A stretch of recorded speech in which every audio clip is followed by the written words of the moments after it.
আসসালামু আলাইকুম এভরিওয়ান, আশা করি সবাই ভালো আছেন। আমি অনেক ভালো আছি। এবছর প্রথমবারই মনে হয় আমি আমার বার্থডে পেয়েছি রামাদানে। আগে পেয়েছি কিনা একদমই মনে নেই, মেবি একদম ছোটবেলায়, বাট এটা হচ্ছে মনে থাকার মতো। সো আমাকে সারপ্রাইজ করার জন্য দীপু আর আনিকা আপু হচ্ছে নিচে এসে বসেছিল অ্যাজ আমি আমার মার বাসায় ছিলাম। সো ওরা দুজনেই আসছে আমাকে সারপ্রাইজ করতে প্রায় 12টার দিকে। এসেই অনেকক্ষণ বসেছিল, দেন বাসায় আসলো। আর আমার বোনরা জানতো যে ওরা আসবে, বাট আমাকে জানানো হয়নি। সো আমি তো এক্সপেক্ট করছিলাম, বাট আবার যেহেতু 12টা ক্রস করে ফেলেছে, তাই আমি আবার লুজও করে দিয়েছি হোপ।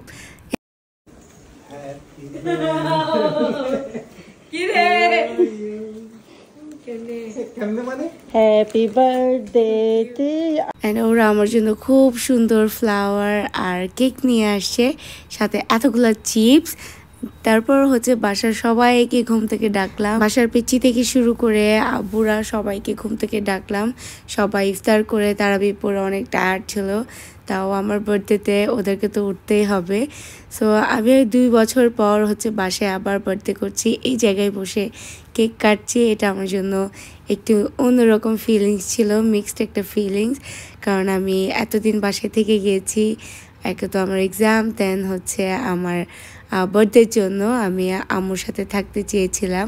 অ্যান্ড এটা দীপু আমাকে অ্যাজ এ বার্থডে গিফট দিয়েছে, যে একটু এক্সটেন্ড করা হয়েছিল আমার নায়রটা আর কি। অ্যান্ড তারপর আমরা কেক টেক কাটলাম আর সবাইকে কেক খাওয়ালাম। আর কেকটা ছিল সুমিস হট কেক থেকে। আর এই কেকটা হচ্ছে আমাদের বাসার হচ্ছে যদি কেউ দোকানের কেক পছন্দ করে তাহলে এখানের এই কেক পছন্দ করে। তারপর আমরা সবাই বসে হচ্ছে কেকটা এনজয় করলাম। অ্যান্ড দেন হচ্ছে দীপু আর আনিকা আপুর জন্য একটু নুডলস বানালাম, কারণ ওরা নুডলস খেতে অনেক পছন্দ করে। আর ওরা যেহেতু এসেছে প্রায় 1টার দিকে, আর 2 ঘন্টা পর হচ্ছে সেহরির টাইম, তাই খুব একটা নাস্তা পানি করা হয়নি। অ্যান্ড ওরা খাবেও না, তাই হচ্ছে হালকা একটু নুডলস রান্না করে দিয়েছি। তারপর আমরা হালকা পাতলা একটু ন্যাপ নিয়ে নিয়েছি সবাই। তারপর আমরা সবাই সেহরির জন্য বসলাম। আর এটা ছিল দীপুর ফার্স্ট সেহরি শ্বশুর বাড়িতে। দেন হচ্ছে আমরা খাওয়া দাওয়ার পর দীপু যেহেতু আসছে, ওর হাতে একটু দই গুড় মাখা তো আমি খাবই, তাই ওকে অনেকগুলো দই গুড় মাখতে দিয়েছি। আর ও মেখে মেখে আমাদেরকে দিয়েছে আর আমরা ওটা খেয়েছি। তারপর আমি আমার মেডিসিন শপ নিয়েই শেষ করলাম সেহরি। দেন ফজর হতে না হতে ওরাও চলে গিয়েছে বাসায়। দেন এটা হলো নেক্সট ডে মর্নিং, 10টার দিকে আমার ঘুম ভেঙেছে। আর আমি সকালবেলায় উঠে শাওয়ার নিয়ে একটা সুন্দর জামা পরে নিয়েছি। আমার বার্থডের দিন সুন্দর জামা পরতে ভালো লাগে, মানে একটু নতুন জামা পরতে ভালো লাগে আর সেজেগুজে থাকতে ভালো লাগে। আমি এই জিনিসটা একদম ছোটোবেলা থেকে ফলো করি অ্যান্ড এখনও করি। এনিওয়েজ, ফুলগুলো যেন সকালবেলায় আরও বেশি সুন্দর লাগছে দেখতে, আর ইচ্ছে করে যে দেখেই থাকি। এখন আসি আমার birthday glow up self care সেশনে, যেখানে আজকে আমি থানাকার সাথে তোমাদেরকে দেখাবো যে কিভাবে আমি আমার সেলফ কেয়ার করি, আই মিন স্কিন কেয়ার। সবার আগে আমি এই Thanaka super white foam face ওয়াশটা দিয়েই আমার ফেসটা ভালোভাবে ক্লিন করে নেব। এই ফেস ওয়াশটা এত বেশি ভালো যে এটা একদমই ডার্ট রিমুভ করে দেয়, আর অয়েল তো থাকেই না। বিশেষ করে এটা ড্রাই স্কিনের জন্য খুব একটা কাজ করতে নাও পারে, বাট অয়েলি স্কিনের জন্য বেটার কাজ করবে, যেহেতু এটা অয়েল কন্ট্রোল করতে অনেক ভালো কাজ করে। অ্যান্ড আমি আমার ফেসটাকে ওয়াশ করে দেন লাগিয়ে নেব এই থানাকা ফেস প্যাক। আর এই ফেস প্যাকটা এত বেশি ভালো, একটা ইনস্ট্যান্ট গ্লো করবে তোমার ফেস। তুমি যদি এটা কখনো ইউজ করে থাকো তাহলে চেক করবে। আর এই জিনিসটা আমি খুবই থিন লেয়ার দিব, কারণ হচ্ছে এখন আমি এটা বেশিক্ষণ রাখবো না, প্রায় 5-10 মিনিট এনাফ। বাট যদি তোমরা রান্নাঘরে কাজ করো, যারা হাউস ওয়াইফ আছে, যে সবসময় কুকিং করতে হয়, রান্নাঘরে থাকতে হয়, এটা ওটা করতে হয়, তখন তোমরা এটার একটা মোটা লেয়ার দিয়ে হচ্ছে কাজ করতে পারো। তাহলে তোমার স্কিন বার্ন থেকে, পিগমেন্টেশন থেকে অ্যান্ড মেসা থেকে হচ্ছে প্রোটেক্টেড থাকবে। আর এটার এই লেমন ফ্লেভারটা হচ্ছে অ্যাকনি স্কার্সের জন্য বেশি ভালো, আমার ইউজ করা হয়েছে ওইটা। থানাকার সবথেকে বড় গুণ হচ্ছে এটা ফেসকে 1 থেকে 2 শেড ব্রাইট করে, বাট আমি মনে করি এটা স্কিনকে অনেকটা স্মুথও করে।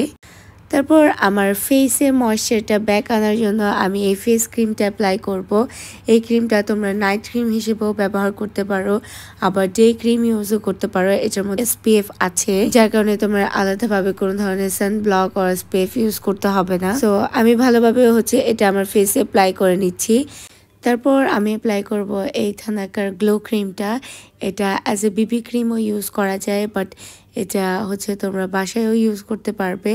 এটা অনেক ভালো, এটাকে আবার ওরা সানব্লকও বলে থাকে। তো আমি এটা একবার দেখিয়ে দিচ্ছি। এটা দেখতে একটু টিন্টেড সানস্ক্রিনের মতো।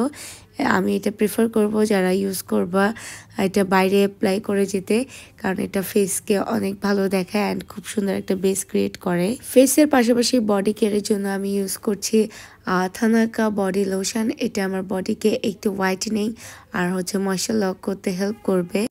আর এই থানাকার পুরো প্যাকেজটা আমি পেয়েছি এবিসি মার্ট থেকে। ওদের প্রোডাক্ট একদম অথেন্টিক অ্যান্ড বার্মা থেকে ইম্পোর্টেড। তারপর আমি আমার গ্লো আপ সেশন শেষ করে চলে গিয়েছি আম্মুর সাথে বাহিরে কিছু ফ্রুটস কিনতে। অনেকগুলো ফ্রুট নিয়ে আমরা বাসার দিকে চলে যাচ্ছি। আজকে চেয়েছিলাম যে আমি আর দীপু আলাদাভাবে একটু ডেটে যাব, ইফতার ডেটে, বাট হলো না ওইটা, কারণ ফ্যামিলির সাথে করাটাই বেটার ভেবেছি আমি। দেন বাসায় গিয়ে দেখি যে স্মৃতিরা অনেক কিছুই বানাচ্ছে। আমার বার্থডে উপলক্ষে ইফতারের একটু ভালো আয়োজন হচ্ছে। যেহেতু রোজা, তাই খুব একটা ভারী কিছু করতে চাইনি, আর আমরা ইফতারে অত ভারী কিছু খেতেও পারি না, তাই টুকটাক যা করার, যা খাওয়া যায় তাই করছে, আর বেশি কিছুই না। যেহেতু সবাই রোজাদার, তাই কষ্টটাও কম হোক এইভাবেই চিন্তা করে সব কিছু প্ল্যান করা হয়েছে আর কি। আর আমি স্মৃতির কাছ থেকে আবদার করেছি যাতে ওর হাতে আমি একটু কাস্টার্ড খেতে পারি। মাশাআল্লাহ, ওর হাতের কাস্টার্ড অনেক বেশি মজা। সো ও কাস্টার্ড বানাচ্ছে আমাদের জন্য। আর কার কার ফ্রুট ছাড়া শুধু কাস্টার্ডের এই মিক্সচারটা খেতেই মজা লাগে জানাবে। সো আমরা অনেক তাড়াহুড়ার মধ্যে টেবিল সেট আপ করেছি। এই ছিল আজকে আমার ইফতার টেবিল। ভাজা পোড়াও বেশি না, আবার চনামুড়িও রেখেছি অল্প করে সবার প্রেফারেন্স অনুযায়ী। দেন একটা ডেজার্ট অ্যান্ড একটা ফ্রুটের থালি, দ্যাট ইজ অল। মানে খুব একটা হাবিজাবিও করিনি, আর বরাবর হাতে স্যান্ডউইচ ছিল। সো এরকমই ছিল আমাদের চিমচাম ইফতার। সো দীপু চলে আসছে ইফতার করতে। তারপর আমরা সবাই বসে রোজা ভাঙলাম, ইফতার করলাম। তারপর আমরা ইফতার শেষ করে সবাই কাস্টার্ড খেলাম অ্যান্ড কিছু পাইনঅ্যাপেল ছিল, ওগুলাও খেয়েছি একটু লবণ আর মরিচ দিয়ে মেখে। অ্যান্ড তারপর আসল পার্ট, সেটা হলো হঠাৎ করে আমার ফ্রেন্ড মালা আসছে বাসে আমাকে সারপ্রাইজ দিতে। আর সারপ্রাইজটা ছিল অনেক অনেক বেশি সুন্দর, কারণ ও আমার জন্য খুবই সুন্দর একটি কেক আর ফ্লাওয়ার সাথে ইয়াররিংসও নিয়ে এসেছে। আমি অনেক বেশি বেশি হ্যাপি হয়েছি ওর আসাতে, কারণ আমি আমার ফ্রেন্ডসদেরকে বিকালের দিকে অনেক বলছিলাম যে বাসায় আয়, বাসায় আয়, বাট কেউই ফ্রি ছিল না, আর রোজার মাস পসিবল না আসা, বাট ও আমার জন্য সময় বের করেছে। Thank you so much. তারপর আমরা কেকটা কাটলাম অ্যান্ড অনেকক্ষণ বসে গল্প করলাম। আর আমি বারবার এগুলার ভিডিও নিচ্ছি, কারণ এত বেশি প্রিটি জিনিস ছিল, আমার এত ভালো লাগছে। আর এই পিচি পিচি ইয়াররিংসগুলো আরও বেশি প্রিটি লাগছিল।